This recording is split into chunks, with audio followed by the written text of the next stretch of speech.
In today's video, I'm going to teach you how to use Claude 4.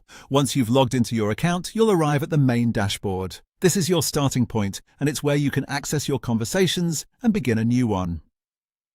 If this is your first time using Claude, take a moment to get familiar with the layout.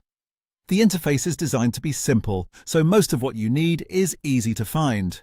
To begin, click New Chat at the top left of the sidebar. If you don't currently see the sidebar, just click the sidebar icon to open it first. Starting a new chat gives you a clean space to enter a fresh request, which is helpful if you want to keep different topics separated and organized. Once the new chat is open, you can start entering prompts. This is where you type whatever you want Claude to help you with. For example, you can ask questions, request summaries, brainstorm ideas, draft content, or get help understanding a topic. The clearer your prompt is, the better the response will usually be, so it helps to be specific about what you want. If you want to include extra material with your request, go to the prompt field and click the plus icon at the bottom left. This lets you attach things like images, files, and other supported tools or integrations.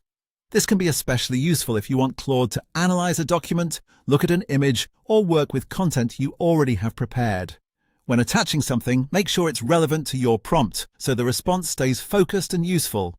At the bottom right of the prompt area, you'll find 3 additional tools.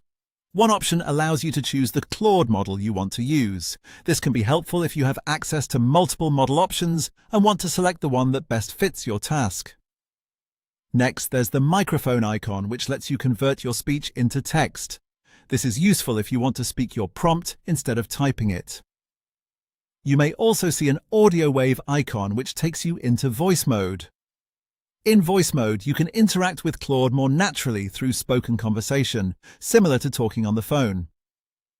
After that, simply enter your prompt and send it. Claude will respond based on your request, and from there you can continue the conversation, ask follow-up questions, or start a new chat whenever you need to, and that's all there is to it. That's how to use Claude 4.